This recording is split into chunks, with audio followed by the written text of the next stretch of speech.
Welcome everybody to our virtual meeting, Making the European Green Deal Happen, Ukraine's impact on a climate neutral continent. My name is Ralf Fuchs. Together with Marie-Louise Beck, I'm one of the founders and the director of the Center for Liberal Modernity in Berlin. And usually in these rounds, I think you are familiar with Marie-Louise, who is in charge of our Ukraine activities, but because I'm for almost 30 years engaged in issues of greening the economy, climate change, ecological transition, and now dealing a lot with the European Green Deal, I took over this job. This discussion is part of our project Ukraine in Europe, funded by the German Ministry of Foreign Affairs.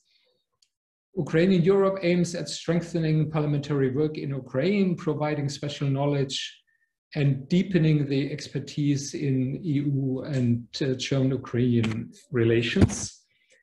Many thanks to my colleague Julia Eichhofer for organizing this event, and also to our good friend and partner Alexei Ryabchin, who was very supportive in developing this project and opening some doors in the Rada.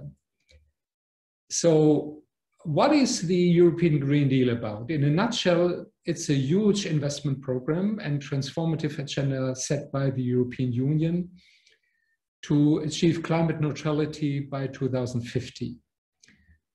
The program will provide round about 500 billion euro from the EU budget until 2030.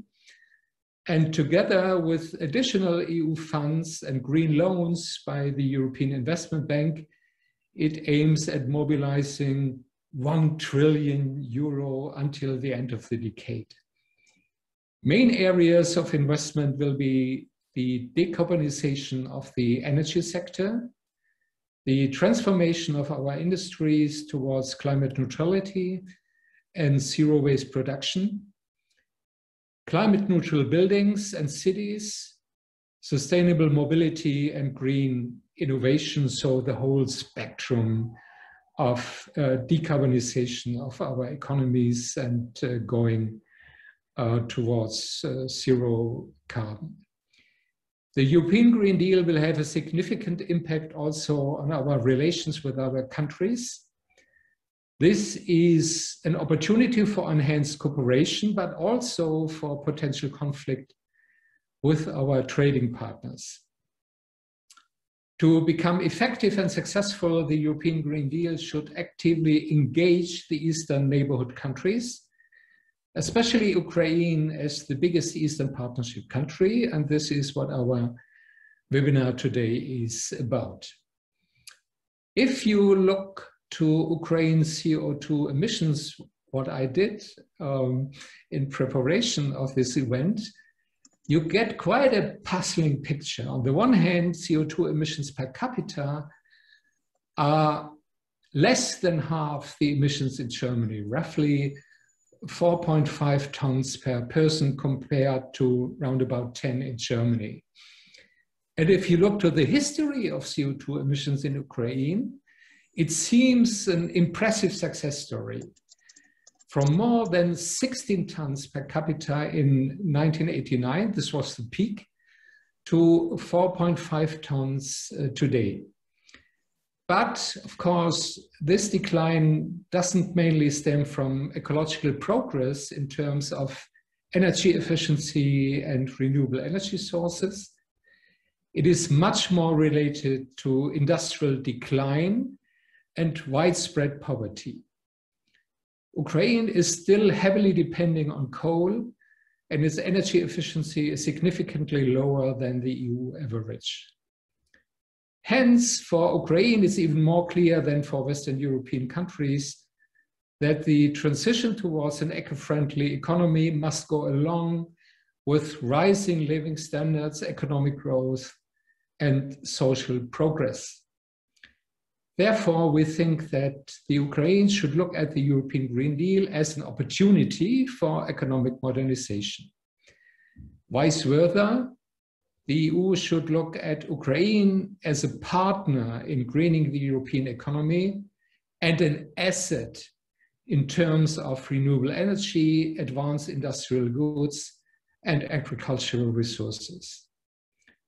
The Ukrainian government has already declared its willingness to join the European Green Deal. However, the war-torn country will face huge challenges in catching up with the EU climate ambitions. To support domestic efforts, the EU must provide additional resources for public and private investments and open up the European market for sustainable goods and services from Ukraine. So, how can Ukraine catch up with the European Green Deal? And how should the European Union support Ukraine on its path towards ecological modernization? These questions will today be discussed with Lesia Vasilenko, Member of Parliament. She is with the Hollis faction in the Rada. Georg Zachman, senior advisor at Berlin Economics, and Alexandre Diachuk, Senior Fellow, Institute for Economics and Forecasting of the National Academy of Science of Ukraine. Unfortunately, Viola von Kramon, Member of the European Parliament, couldn't make it for today's discussion. Nevertheless, I would say there's a lot of support for linking the Eastern Partnership policy of the EU with the European Green Deal in the European Parliament. After a first round of statements, we will enter a hopefully lively conversation with questions and comments from our participants. You can raise your questions in the question and answer sector of Zoom. So first, I would like to give the floor to Lesia Vasilenko, well known in Ukraine as a green champion, lawyer by profession and human rights activist. She is the co-chair of the bipartisan Parliamentary Union Energy and Environment, a kind of green caucus in the Rada. And also she's a member of the Parliamentary Assembly of the Council of Europe. In April 2021, she joined the Alliance of Liberals and Democrats for Europe, the ALDE. So, Lesia, often Ukraine is declaring ambitious goals, but the implementation suffers. In the state budget for 2021, the funds for energy efficiency are very low, very modest, but instead funds to support the coal industry increased to the amount of 3 billion hryvnias. How could Ukraine develop a comprehensive climate policy and reach a political consensus on a Green Deal? Please, the floor is yours. Thank you, Ralph, and thank you also for organizing such a great event, and to all that were participating in the organizational matters, in particular Mr. Alexei Rabshin, who's with us here today, I believe also, who has done a lot of efforts to make sure that such events are ongoing in Ukraine. I think that they are very much needed. As you were speaking, actually, in your introductory remarks, I was making several notes as to how Ukraine can be more active in terms of implementing the various Green Deal commitments that are being declared at political level at this moment, but also how we can internally become more environmentally aware as a society. So I will share some of my thoughts, and also I will try to answer your direct question, which deals with the budget of the country, which actually reflects the policy and the approach to climate change policy and to implementing various Green Deal commitments. So you are absolutely right, unfortunately, that Ukraine is often known for wishing and wanting to make changes in terms of the environmentalization of society, of government, of business within the country. But then when we look at what is actually being done, the words don't usually meet the commitments. And this can be very much evidenced by the budget, which this year is more directed at the support of industries, of traditional industries, rather than at the support of a transfer to a more green, more climate-aware policy. A lot of this is because big industrial lobby groups are working coherently and are working together to push forward the message that Ukraine is a country in crisis, and it has two crises. One is the Russian aggression and the war which is inflicted in the east of Ukraine, and the loss of territories because of the Russian aggression. And the other crisis is, of course, the pandemic, which has hit all of the world countries, but particularly Ukraine has been suffering a lot. For these two reasons, there is an acute need to throw all efforts to strengthen the economy as is, because this is all we know. So this is the excuse which is being used by the big industrial groups, which of course have their influence on government, on parliament, and in particular on the Ministry of Finance, which is then responsible for tax collection and for public spending. I do not agree with this approach personally, and I have been very vocal about it, both in the Environmental Policy Committee and in all the events and public platforms where I participate. Because I believe that words should be defined by actions. And at the government level, although I'm from the opposition party, but here I must praise the government, in particular the work of the Deputy Prime Minister Olha Stefanishyna, who's in charge of Euro integration, and her team. They have done tremendous work towards moving Ukraine into the Green Deal discussion and making sure that Ukraine is a fully fledged partner when shaping the European Green Deal and what it means not only for the EU but also for third countries. But unfortunately, these declarations and these words, they are then compromised at the government level. So what needs to be done? As you were speaking, as I mentioned, Ralph, I was making a couple of notes and I will just refer to them. So first of all, I believe that the government, and here I mean all the ministries, not just Environmental Ministry and Energy Ministry, but also the Ministry of Health, of Social Policy, of Education, the Ministry of Economics, of Finance, which is very key, the Ministry of Agricultural Policy, which has just been created again in Ukraine.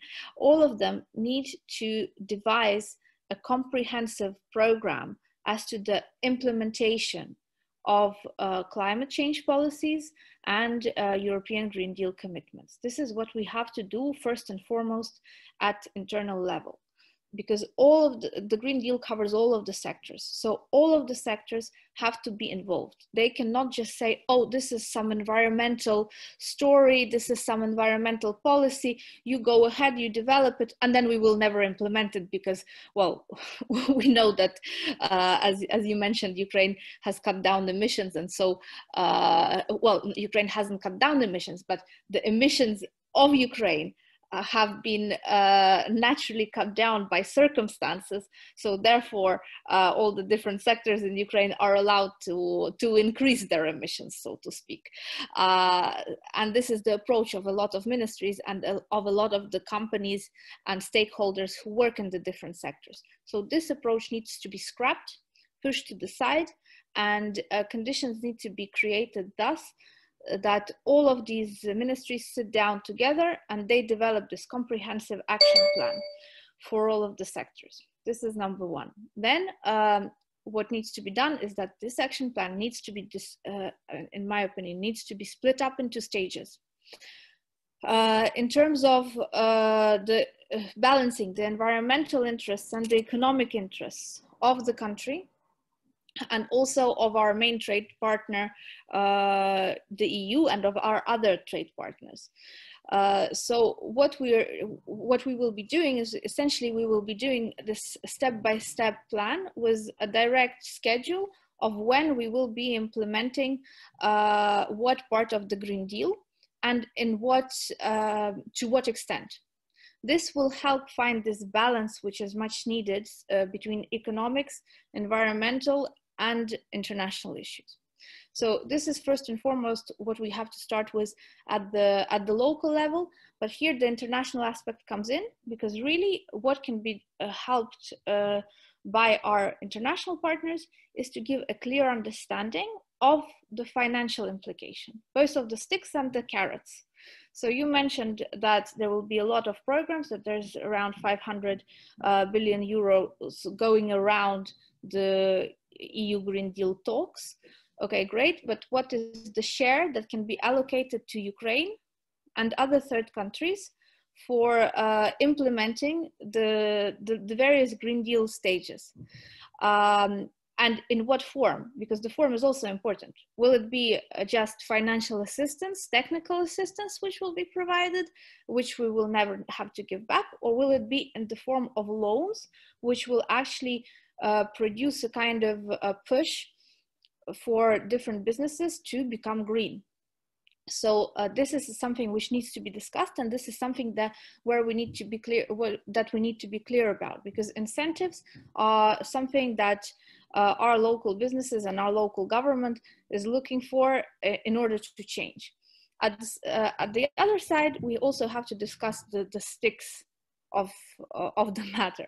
So and here the CBAM. The CBAM is a huge myth, which is, well, it's not a myth, it's a fact, but the thing is it's not detailed yet. So basically this fact is in Ukraine is being surrounded by more and more stories, by more and more myths, which are being produced by the different also industrial and big business groups, saying that, oh, this is something which the EU is doing on purpose as a protectionist policy to make sure that Ukrainian economy never rises and to destroy our economy.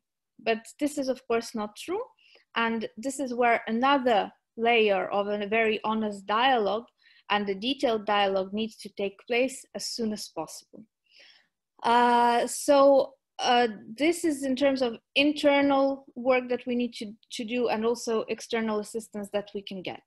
Another aspect of the Green Deal, it's very important, it's purely external, it's purely lies in the international affairs section, and it's promoting the notion inside Ukraine, but also outside, that the Green Deal is actually a security matter.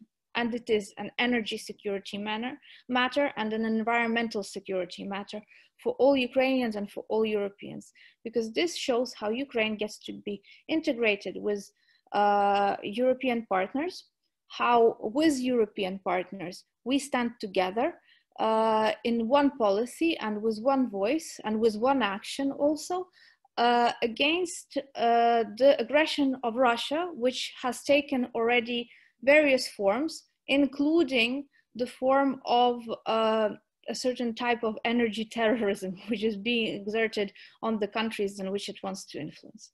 And here I think that there needs to be a coherent policy which is sustainable, also not just in words, but also in actions. And here I turn to a topic which is very unpleasant for many German colleagues, unfortunately, and it's the Nord Stream 2 pipeline, which is being almost completed, which is posing a huge threat, not just to Ukraine as a gas transit country and Ukraine's energy independence, but also to European energy independence, but also to the various environmental aspects which the EU has been known to advocate for and to promote. So a number of countries, not just Ukraine, but all the Baltic states, have been protesting against Nord Stream 2 time and time again, because it actually destroys various sites of Natura 2000. It destroys various natural habitats, and it destroys a whole range of biodiversity throughout Europe. And when I say that we need a common, comprehensive and sustainable policy towards various environmental matters and various energy matters and Green Deal matters, it's here that I say that not just Ukraine, which is known for speaking once one thing and then not having actions which define words, but it's actually something that other countries, our partner countries in the European Union, are unfortunately doing as well. So it's one thing to have the policies. Kezia, I don't want to interrupt you at this point, because we also see Nord Stream 2 very critical, but yes, please come to an end. I am finalizing. This is my very last point. So my very last point is that basically everyone who is promoting climate change policies, who's promoting environmentalist policies, needs to be very sustainable in words and actions. This is all that I wanted to say. Thank you very much. Of course, it was clear that Nord Stream 2 is an unavoidable topic if we are talking about European Green Deal and the future of cooperation between Germany, the EU, and Ukraine. We totally then agree that Nord Stream 2 is in conflict with the new, more ambitious climate targets of the EU, and at the same time it's undermining our collective security and undermining especially the security of Ukraine. So although Nord Stream 2 is not is almost then completed, the construction, I would say, the battle is not over. Maybe there is a small chance to put the project then at hold, especially if you look to the upcoming German federal elections and the strong political weight of the Greens and the growing political then weight of the Greens. And we, as the Center of Liberal Modernity, are quite active in this debate. I also totally agree with your point that if Ukraine wants to lobby successfully to be integrated into the European Green Deal and to get also then additional and financial assistance, it has to provide a convincing strategy to catch up with the European Green Deal, linking climate and environmental issues to the modernization of the Ukrainian industry, the infrastructure, the transport system, agriculture, and also city development. To European Green Deal is cross sectoral task, and this should be the pattern also for Ukraine. So we will come back to that later for sure. Now I would like to ask Georg Zachman, who is, I already mentioned that, a senior advisor at Berlin Economics, a think tank specialized in economic cooperation with Central Eastern Europe. And he's the project leader of Low Carbon Ukraine. Then we couldn't find then a better German expert on this issue. And Berlin Economics, he's involved in a book project by Berlin Economics, Reaching Ukraine's Energy and Climate Targets. So we are very much looking forward to your contribution. Please. Yeah, Many thanks, Ralph. I'm extremely happy that Lipmod brings this important topic of decarbonizing the neighborhood to a German audience, because I think Germany and the European Union can do significantly more. And as you indicated, there is a lot to be done in Ukraine, and there's still kind of very easy gains to be reaped if we do it right. I would like to essentially make 3 points. The first point is there is a lot of potential. The second is there's huge implementation problems. So echoing what the other speaker has indicated, and then there is a significant role for the European Union and the European partners in overcoming these problems. So Low Carbon Ukraine is a project that is financed by the BMU, but kind of my statements here are not on behalf of the BMU. It's just my personal statements, of course. And in the framework of the project, we supported Ukraine in developing the updated NDC, which is currently under discussions in Kiev. And Alexander Diachuk can maybe tell more about that, because he has been also very strongly involved in that, and also the development of the National Energy and Climate Plan in Kiev. So that's why we know a bit the numbers of Ukrainian decarbonization potential, and the 65% decarbonization compared to 1990 that is now in the NDC proposal seems realistic to us. So we really try to look into each of the sectors that have been assessed there, and we think it is somewhat ambitious, but it's probably more realistic than targets in other countries. And what we also observe very clearly is that there are still very low mitigation costs in certain sectors in Ukraine. I mean, Ukraine is burning coal with 30% efficiency in coal plants that are 40 years old and older. So I think it's a relative no-brainer to act there. There is a lot of energy efficiency potential out there in Ukraine still, and also in other sectors. A lot can be done with, compared to Germany, relatively limited mitigation cost.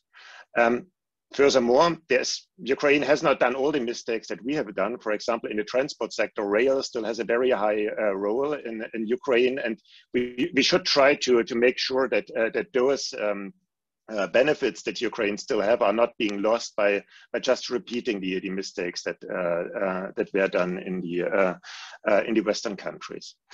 And if we go ahead with decarbonizing Ukraine significantly over the next decade and beyond, I see also significant positive side effects there. So one thing would be the fiscal side. For example, if we bring down subsidies, then that could help substantially the Minister of Finance in making his budget meet ends.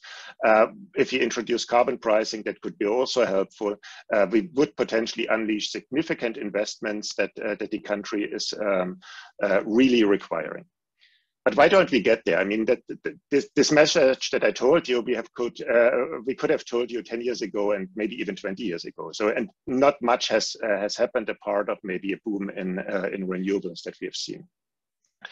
Well, there are huge implementation problems, and I think those problems are extremely deep. I think the big problem in Ukraine is that there is no long-term time horizon, neither for governments nor for business. So kind of governments don't think about more than 1-2 years, and businesses don't think about more than 1-2 years. On the government side, Ukraine has many multi-decade strategies, and they are completely irrelevant for policymaking. I mean, you have strategies on transport, on energy efficiency, on renewables, on everything, and typically kind of done by institutes like ours and supported from the West. But then it's very, very kind of very long gap to the realization of any of those things.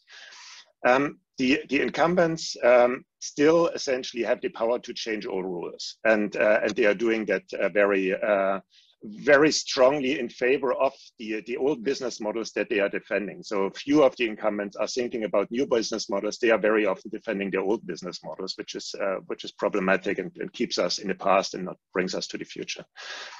Also, citizens do not really demand long-term structural improvements. I mean, in the elections, we can see that they demand short-term benefits. And I think that is certainly also an issue for civil society. And on that, we get a lot of bad policies. We got overfunding for a short-term RES firework, renewables fireworks. We got now these Naftogaz things in the last weeks. We got the subsidies that are continuing, and it's promised that they are going to be even increased.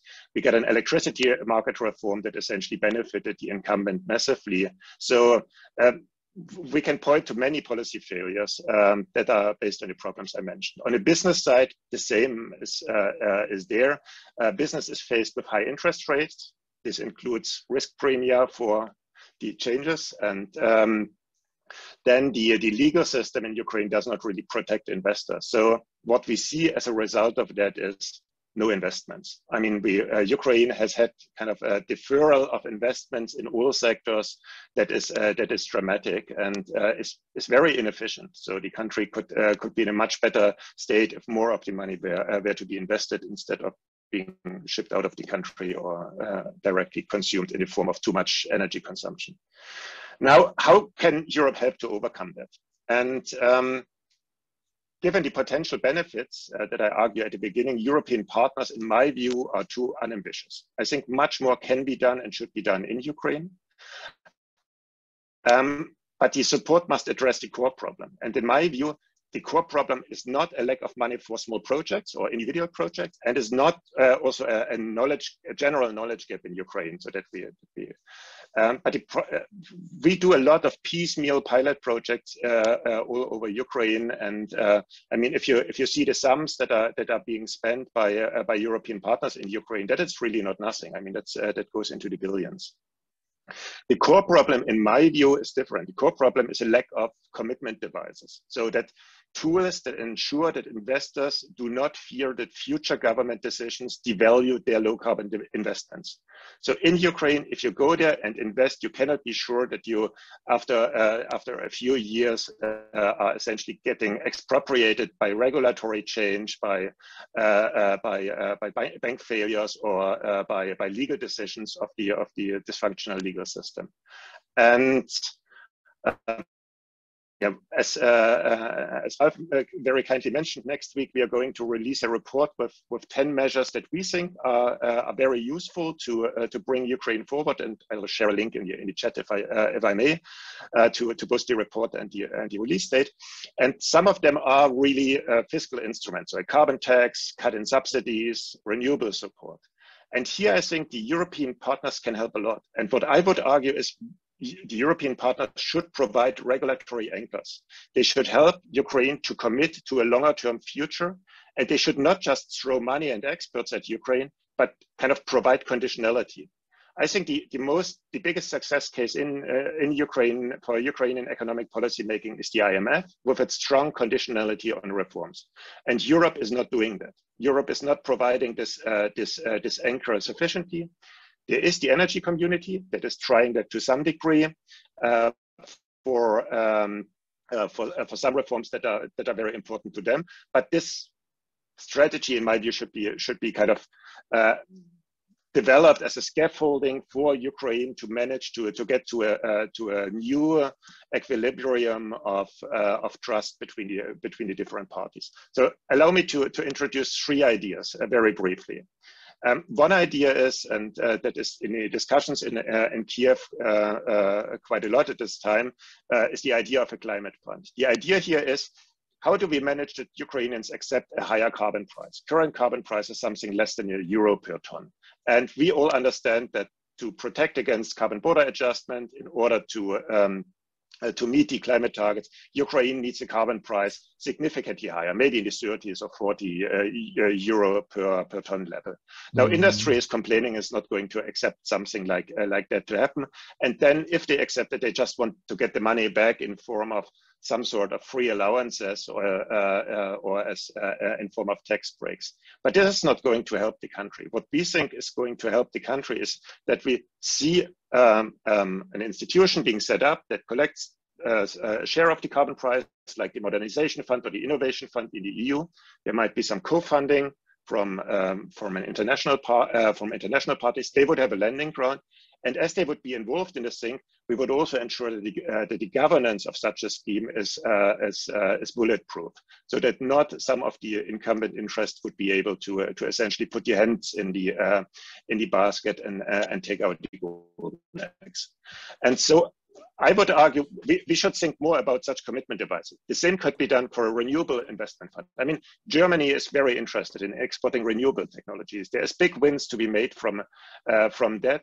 And our problem is not so much that we don't have money for investing in Ukraine, but that we cannot be sure about regulatory changes in Ukraine. So why do not all European partners essentially pool together and say, okay, if Ukraine changes its rules, we're not going to invest there anymore, and we set up a tool that provides a commitment device to Ukraine in order to help Ukrainian governments to restrain themselves from kind of getting the short-term benefits and not working on the long-term benefits. Look, I think we got your point. Okay. What's about your? Are you finished with your proposals, with your agenda? I think that that is fine. I think we can leave some more for the discussion. Okay, thank you very much. I just would like to highlight your argument that, okay, of course, the Green Deal is an investment program, so it's about money, but it's maybe the main impasse is not the lack of finance, but the lack of a consistent long-term policy, what you call the long-term time horizon, and often reliable regulatory framework, which would create also security of private investment. And as far as I know, the post-Soviet economies, this indeed is a crucial point, how to overcome this short-term profit mentality and structures, and develop a kind of long-term modernization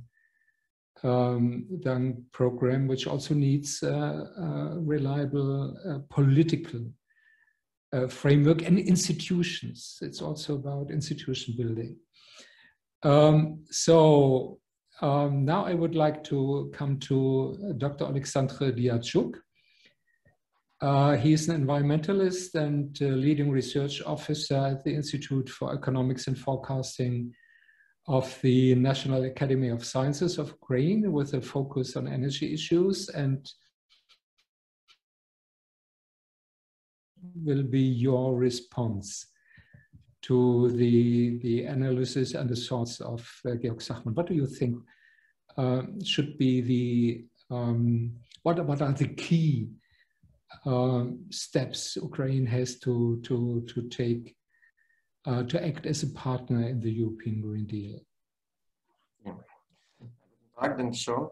Right. And yes, of course, I agree with Georg and with Lisa on your opinions, but I will be more optimistic because I want to say that, for example, 5 years ago, discussion about second NDC, first NDC or INDC, it was, of course, much less compromising, much less optimistic. But now we see that from one side, big emitters like in metallurgy, in energy sectors, from one side they announced that they will be climate neutral till 2040 or 2050.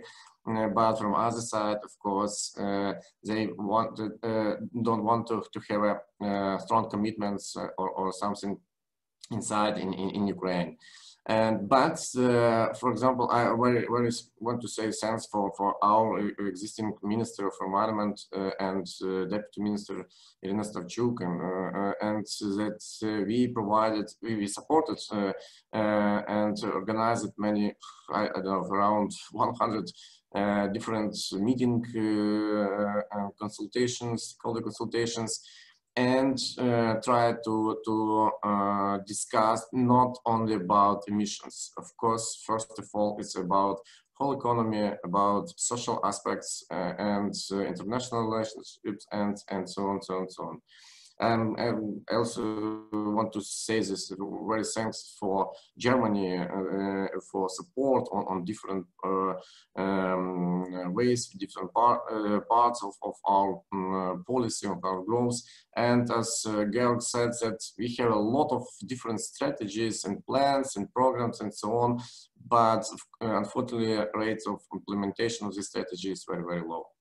And for example, we are trying together, for example, with Georg, to trying to define consistent targets for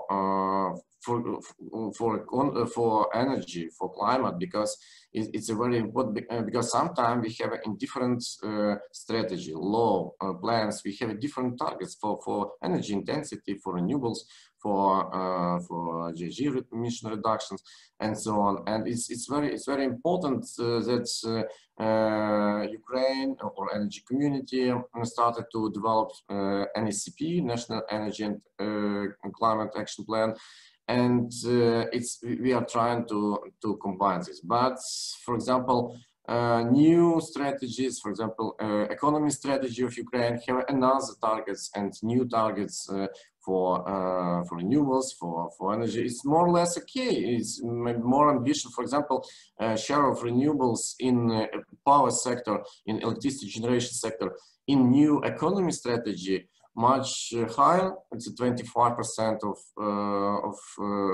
in power mix. But in energy strategy, we have 17%. Why 25? Why 17? We don't know, because, and big problem is some strategies and plan adopted without modeling results, without models, and so on. And but again, back to second NDC in Ukraine, we had discussion not only with societies, with NGOs, but also with big emitters like Metinvest, DTEC, ArcelorMittal, it's a metallurgy companies, and so on.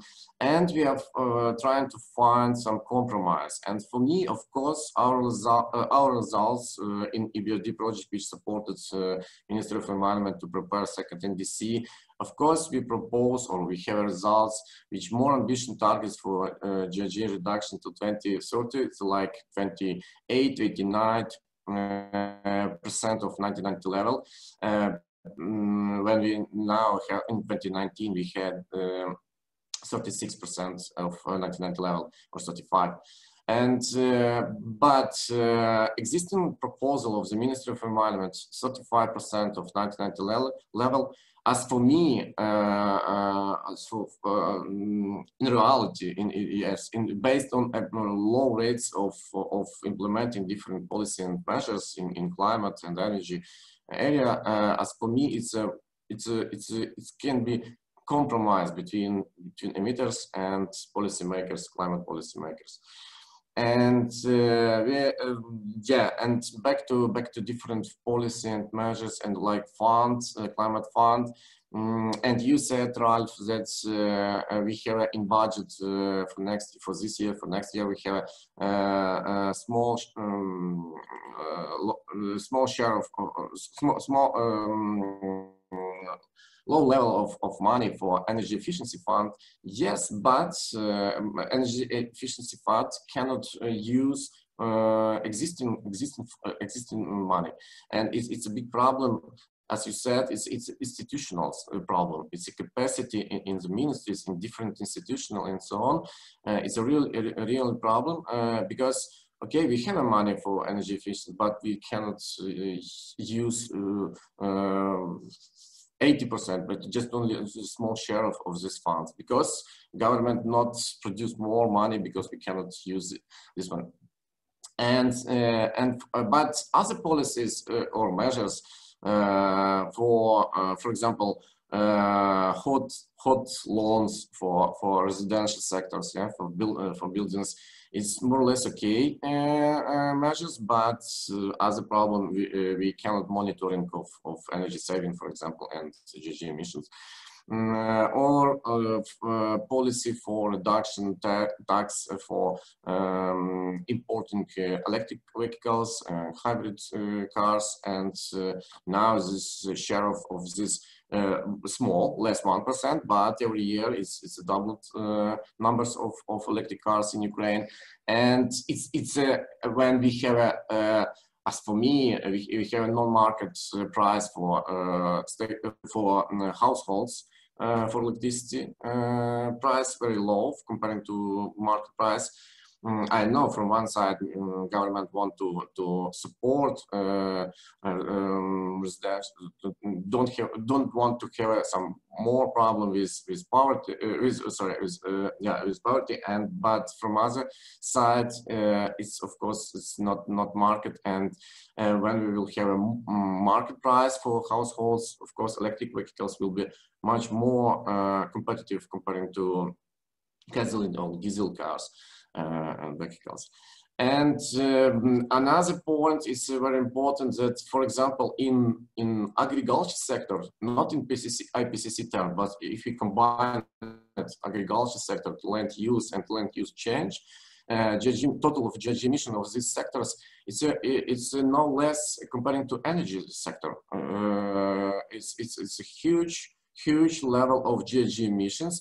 And if we know how to work with power sector for now, yeah, we should close our coal power plants, we should phase out these coal power plants and switch to renewables together with innovative technologies, maybe with gas for next 10 years, for example, or for batteries or for hydrogen and so on and so on. But in agriculture sector, it's a problem, and it will be new challenge, or it's not will be. It's a challenge, additional challenge for Ukraine. How to reduce or how to stop and to increase emissions in agriculture sector, because 30 years ago we had in reporting our inventories in our inventories we had negative emission in the LULUCF sector, but last 2 years it's a positive emissions. In 2018 it was plus 3 million ton. Yes, in 2019 it's around 0, but it's not negative, and it's also big problem. Yeah, maybe I will stop on this. If you have a question, I will be happy to give an answer. So thanks a lot, Alexandre. Let's move on with 2 concrete questions. The first one is from our audience, Martin Schön-Chanishvili. He's asking, Ukraine plans to put a strong priority on nuclear energy for decarbonization, an approach in line with a group of EU member states like France, Hungary, Poland, Czechia, and Great Britain. No more member of the EU. So what is your position on this? Yeah, how strongly should Ukraine lean on nuclear energy? It's quite disputed. Kind of low carbon energy supply. Yeah, it's very good question, and it's a very interesting question, because our view, of course, is public, because he usually presented our modeling results. I'm scientist, I'm using models, and we are producing our results based on modeling results. Our model, from one side, we have I want to say this strong knowledge in nuclear, on existing nuclear power plants. Because it's 50% electricity generation from nuclear. But from other side, we understand that existing technologies is not a future. If you want to have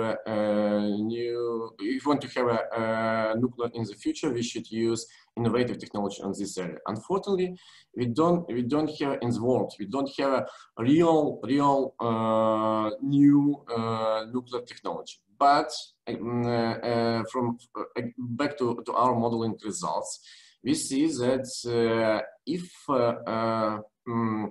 that capex of nuclear, it's a crucial point of development nuclear energy in Ukraine.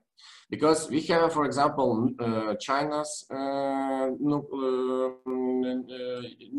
nuclear reactors, we have a Russian, we have a Europe, Canadian, and so on. But capex is very different. For example, from around $3,000 per kilowatt from China till 7 or more comparing to EU standards. And based on our results, if, or for example, it's very near to Ukraine in Belarus, yeah, they planned to build nuclear units less $5,000 per kilowatt, but now it's around 6,000. And based on our results, if government or I don't know businesses and so on can attract investment or can build or construct new nuclears less 5,000, but it's not a Europe technologies. It's as for me it's less effective or how to say it's not a high innovative technologies. If Ukraine can attract investment less 5,000 per kilowatt in nuclear development, it can be just only economically based on existing projections of different technology, can be interesting and projects, but as we see again from Europe, if price will be or capex will be more, it's not competitive with renewables, and renewables together with for what we see for now, it's gas technologies, yeah, started and so on. And we propose to use more renewables in the future, of course. Yeah.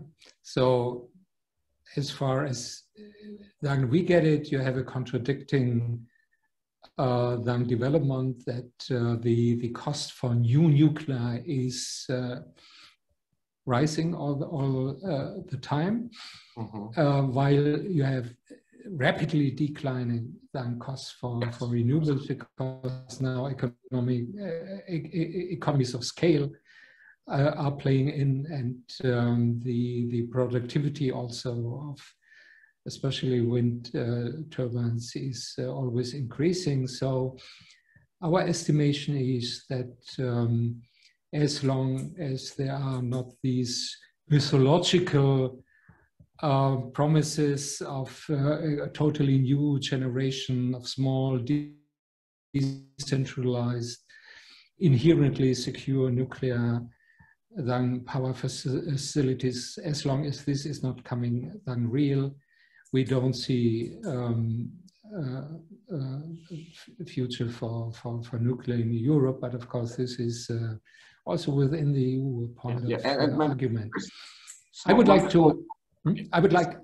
yeah, please. Yeah, just want to small in our results for now. We see that hydrogen till 2030.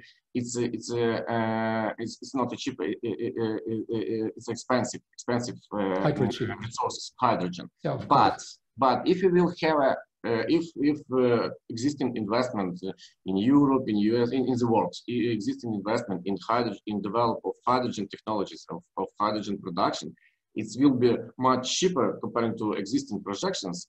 It will be additional counter argument to the nuclear development.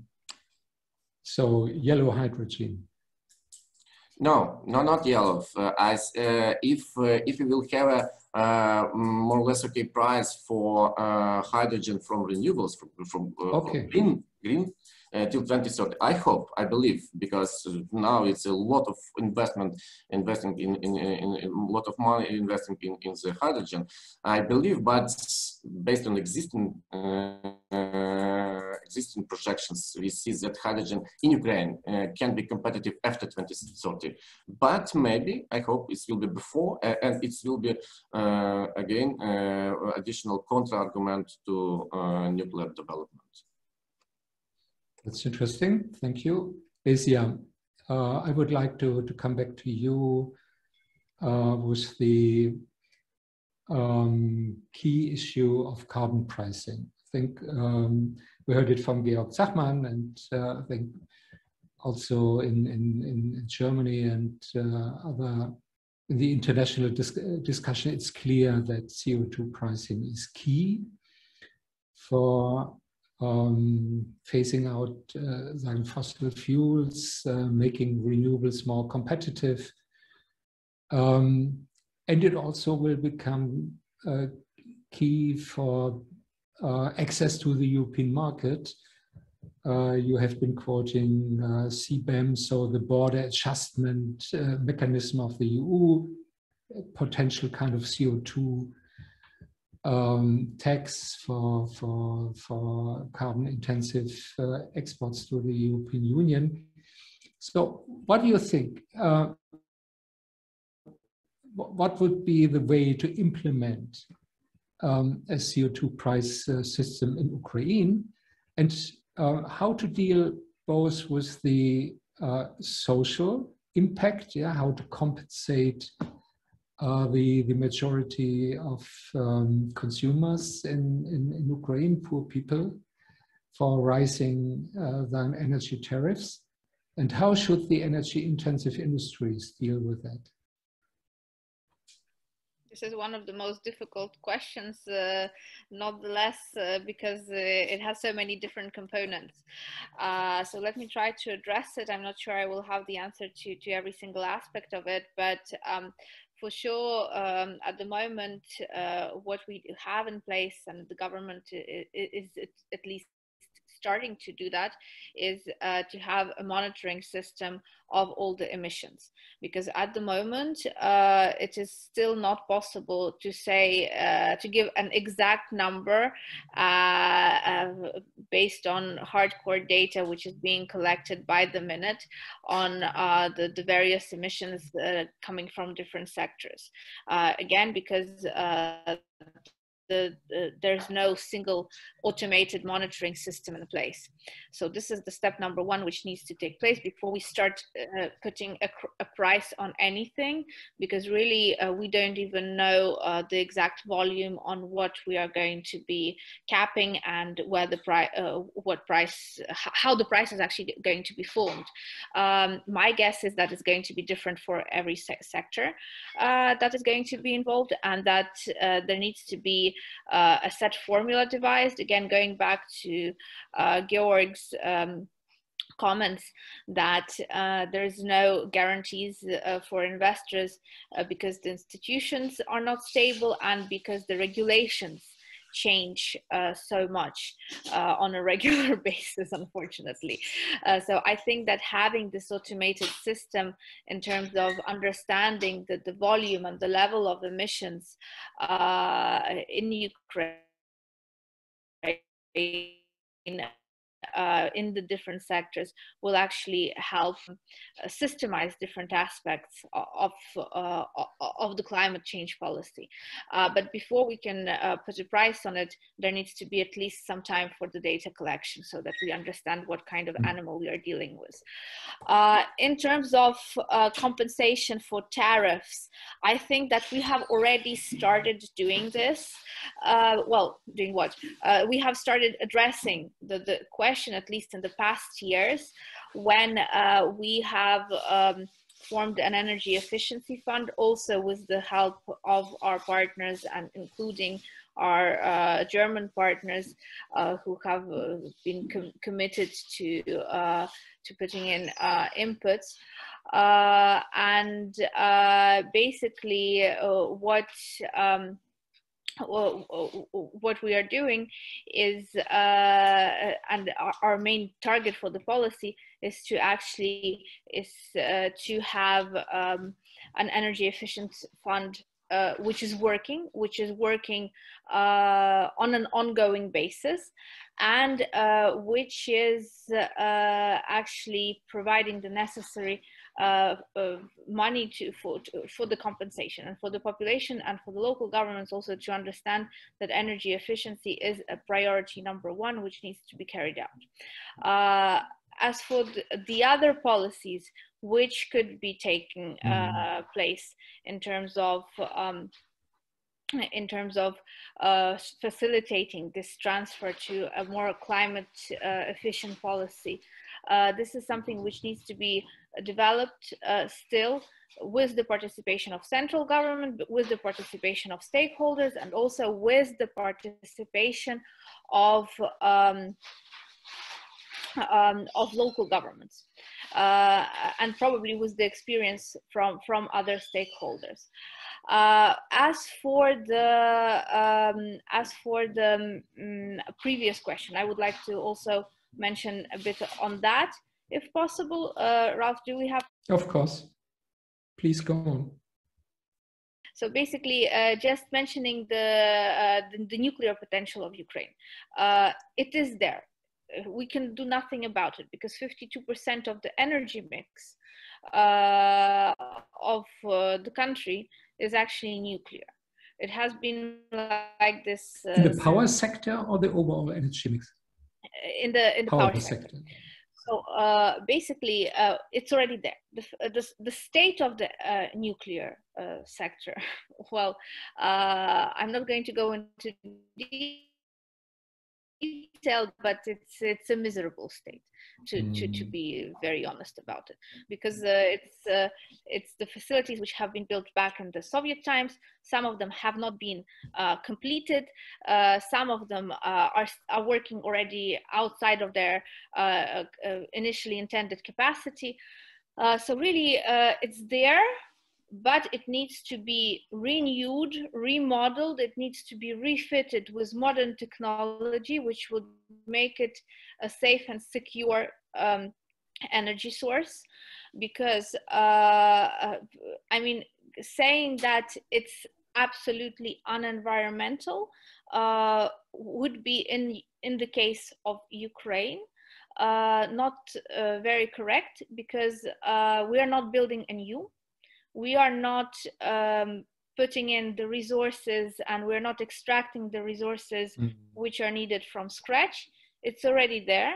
And it will also be not very energy efficient if we just scrap it, if we just start to not use it at all.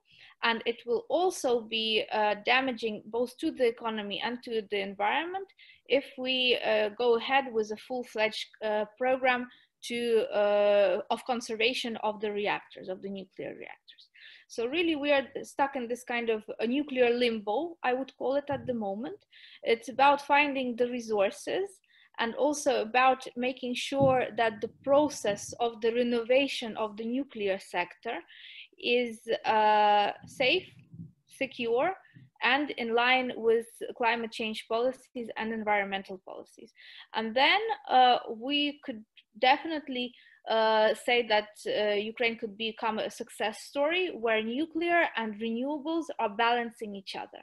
Again, coming back to the point that Ukraine is not the same as other countries which can be discussing putting in nuclear into the energy mix, because we are not building something from scratch. We already have it, and we have to still, we will be spending money, and we will be spending resources, and we will be spending extra emission allocations for the conservation of this whole sector, which is huge. So your idea is to modernize the existing facilities and to expand their life cycle? But only if it is done in a proper way, in accordance with all internal laws and also international obligations, and only if it's done with proper public participation in the process, and balancing the environmental and energy security with the economic interests of each area. Okay, I don't want to turn our webinar into a debate on nuclear only. We are very aware that we have very different opinions on that all over Europe. And we will see which pathway at the end will turn out as the best one. I would like to come back to Georg Zachmann and bring him back into our conversation. Georg, you just posted an invitation to an event on decarbonization of the steel industry in the chat.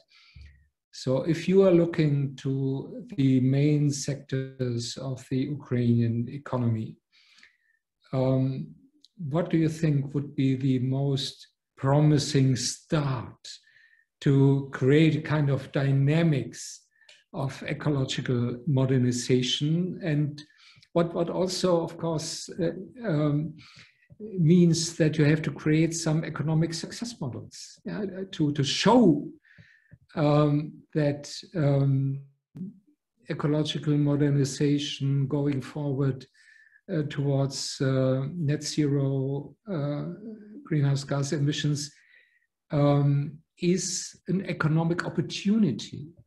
Yeah, so the European Union, interestingly, presents the Green Deal program as a green growth program. I very much agree with that. Not all my green fellows will share this opinion, but I think for Ukraine it's clear, given the poor economic and social circumstances,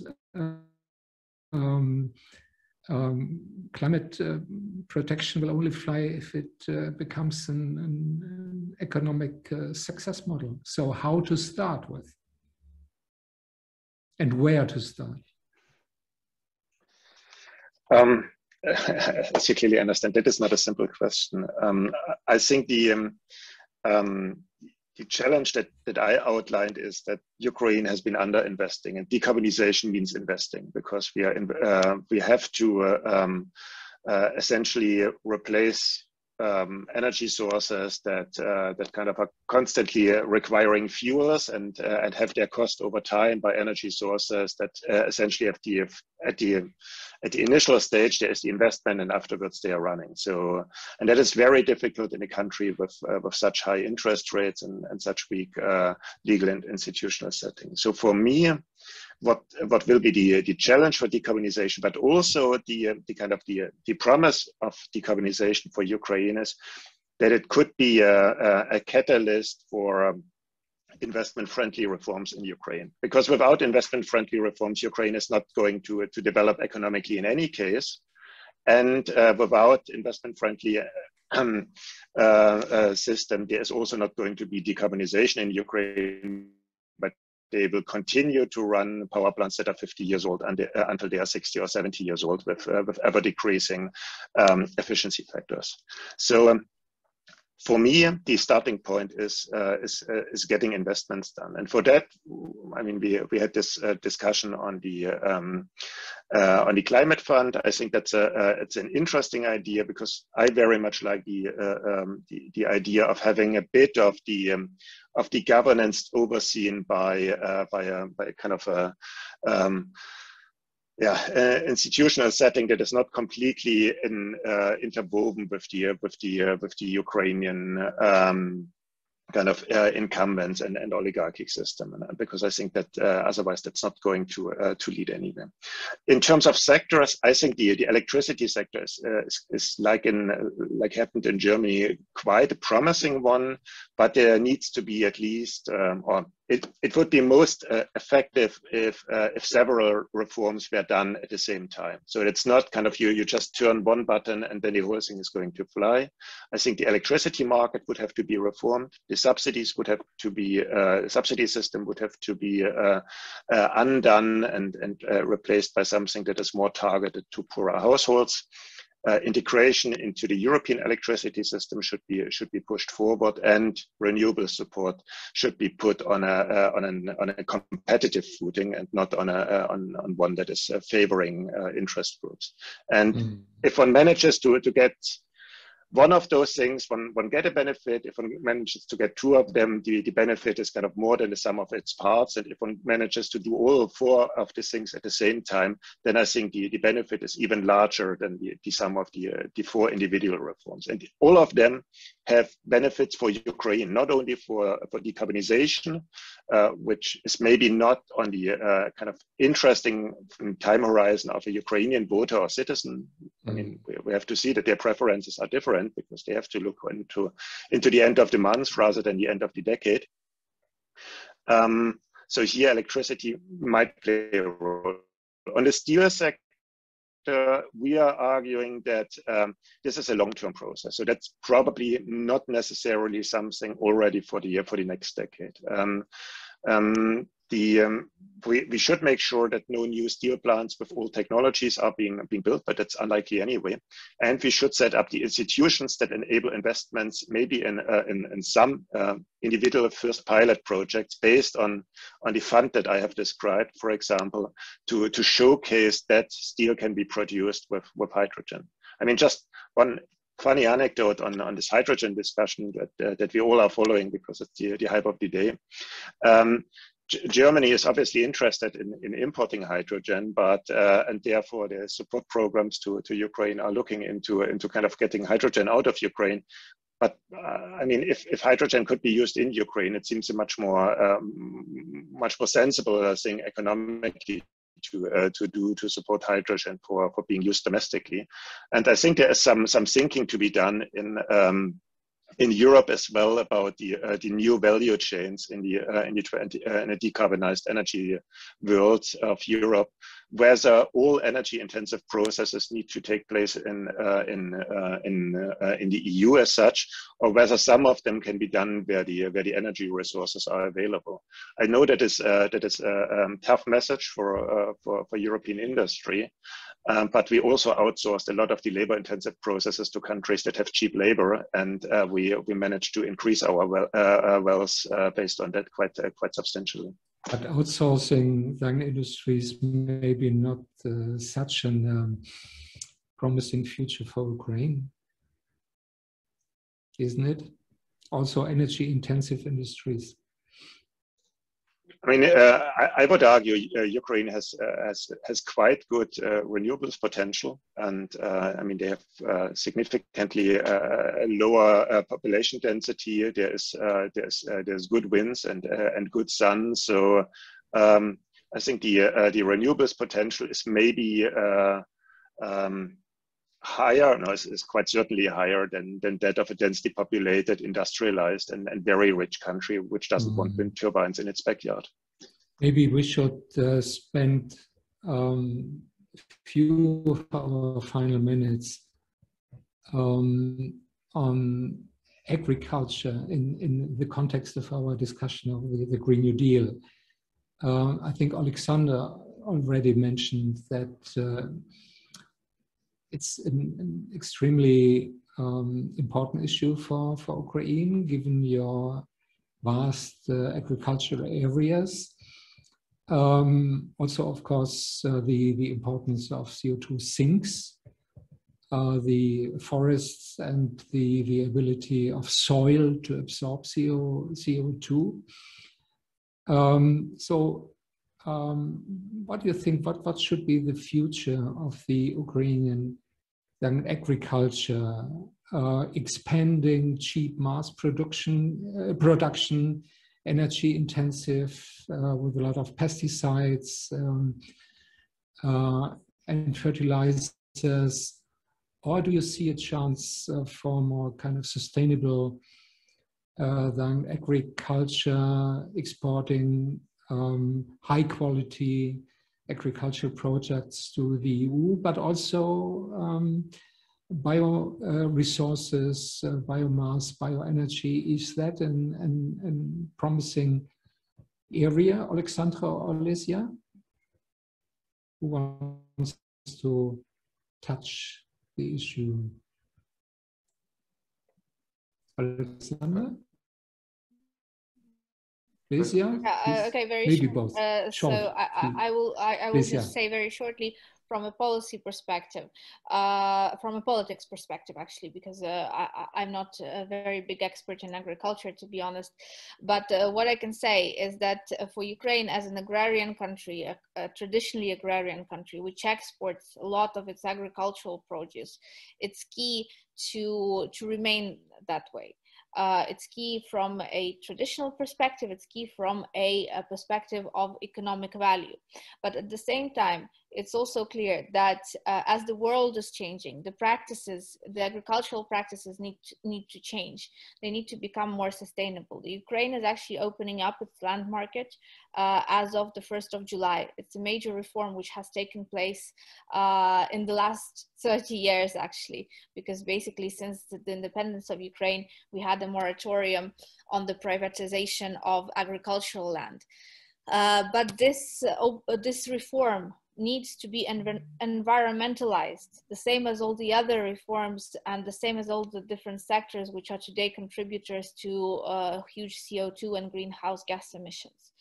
And agriculture is very rigid in this aspect. If you talk to big agricultural holdings as well as to smaller farmers who are dealing with animal agriculture or with agriculture, with plant-based agriculture, they will all be very reluctant to change any of the practices, because again, they work with what they know, because this what they know gives them an income. But what needs to be driven home, this message needs to be discussed, and maybe a separate discussion needs to be organized, is about sustainable agricultural practices. That these practices are actually able to bring in extra income to the farmers from different byproducts of farming, and how they can be used, and how it's not that expensive to organize the process, to reorganize the process, number one. And number two, that there's actually a risk in carrying on the business as usual, because this risk is depleting the very valuable Ukrainian soil, and they will not be able to farm, and the future generations will not be able to farm in the same way for so much time. And the third factor, that their products, the ones that they are exporting, are also under risk of being diminished in price, because they are no longer meeting the environmental standards and the decarbonization standards, which are required by major buyers of Ukrainian produce, importers of Ukrainian produce. So I think that this calls for another discussion strictly in the agricultural sector, involving maybe MPs from the agricultural committee, involving maybe representatives of different holdings, to give more information about the opportunities that decarbonization brings and the opportunities that the Green Deal brings for the agricultural sectors per se. Thanks a lot. Yeah, short remarks by Alexander. Short remarks from me. Of course, if you compare existing agriculture in Ukraine comparing to 1990 agriculture, of course it's a different, because now they try to, agricultural businesses will try to use new technologies, but of course we have a potential to not potential, but we should to switch to smart agriculture.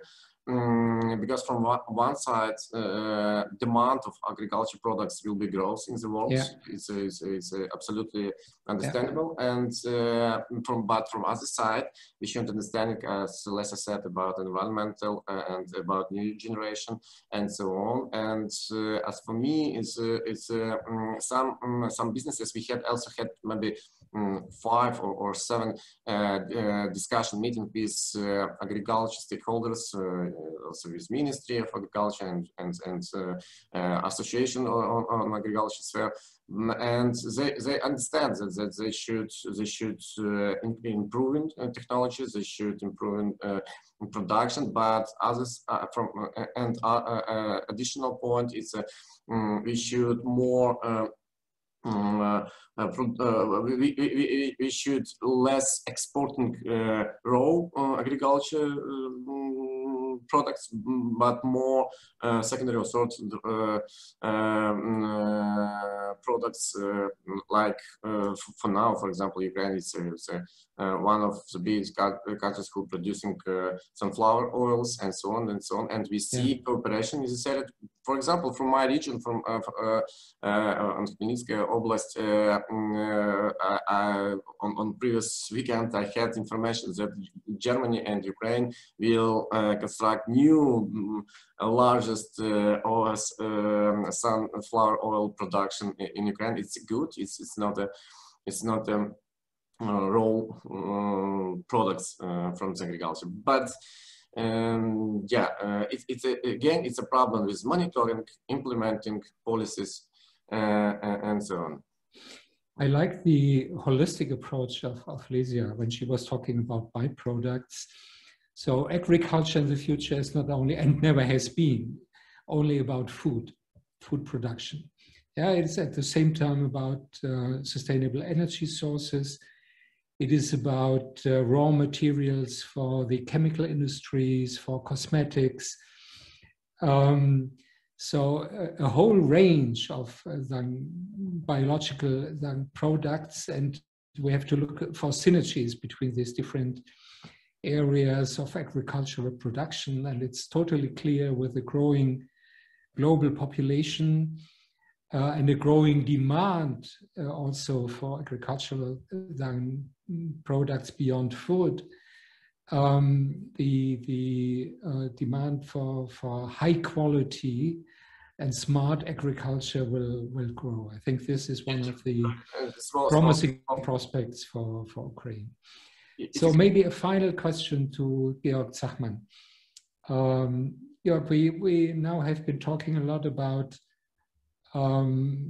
demands and prospects for Ukraine, and what has to change, and what are the opportunities and the challenges.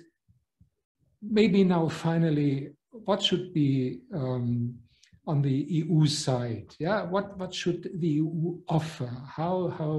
Which kind of instruments, additional tools, programs do you think would be needed to create also some intense incentives for Ukraine? Lesia had been talking about sticks and carrots. So what are the carrots?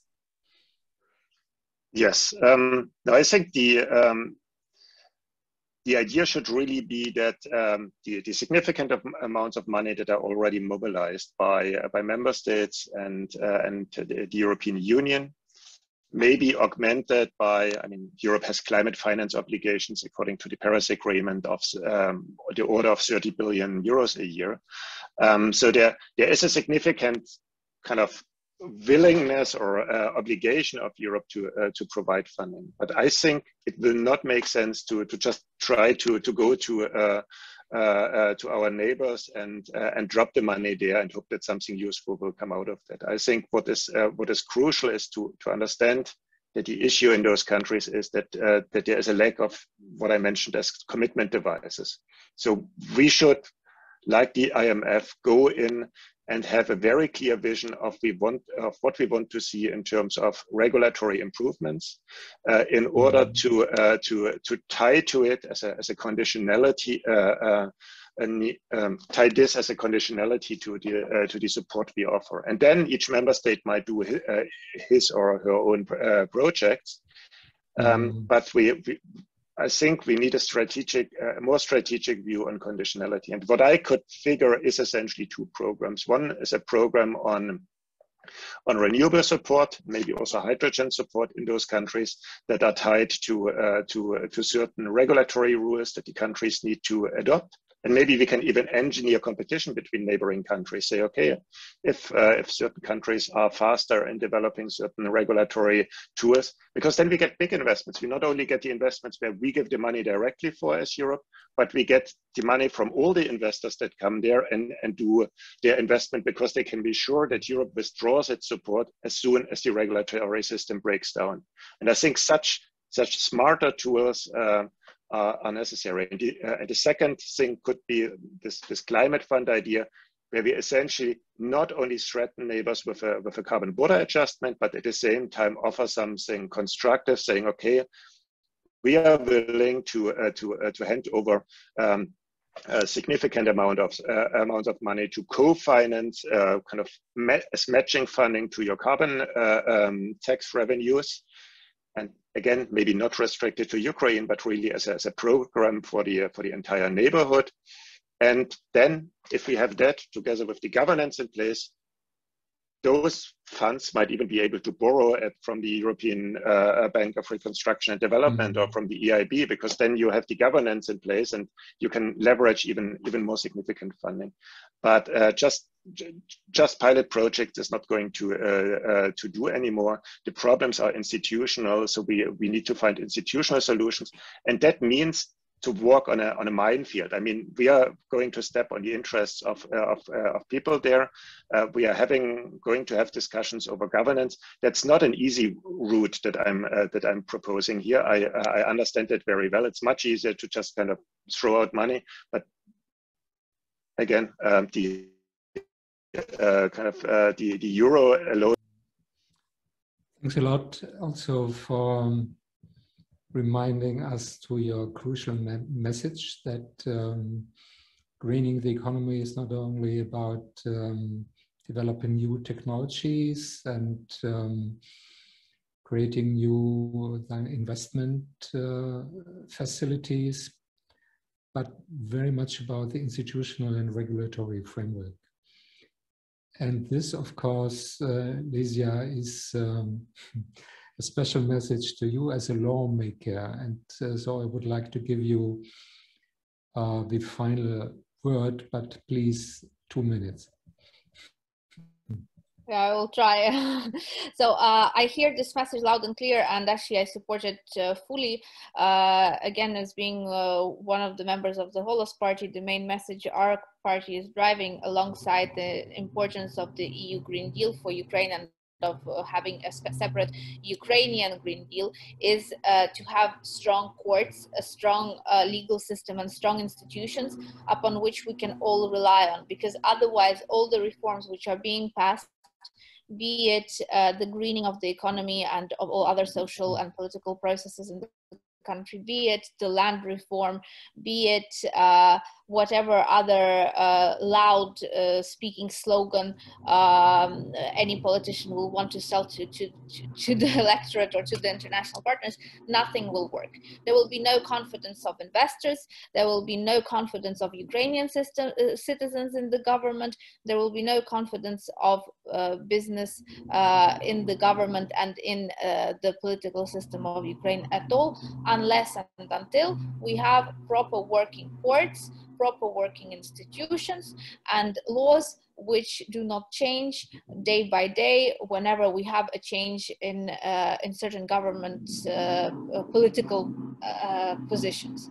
So this is something that the Holos Party is fighting for and will continue fighting for, and I hope that we will be successful together with the support of our international partners, of Germany, of our different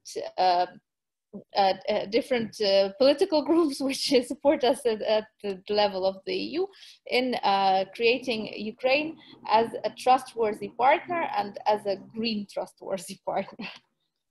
Thanks a lot. Great final remarks. I like the discussion because at the same time I think it was quite realistic in pointing out the challenges and hindrances for kind of kickstarting kind of a Green New Deal for Ukraine, but at the same time, and I think this is totally crucial, to create this kind of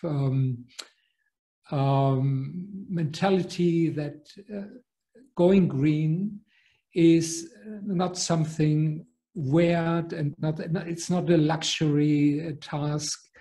No, it's I would say not only a necessity, an environmental necessity, given that climate change will hit us hard, and especially the next generation, and there will be no place to escape from it. No, it's an economic opportunity, and especially for the post-Soviet countries with their high carbon intensity, their dependence from fossil fuels. I would say it's an invitation for the economic modernization and European integration at the same time. So thanks a lot for taking part. Thanks a lot for your contributions. And we will continue to work on this issue and do our best to provide some knowledge and support you could make use of. Thank you very much and all the best.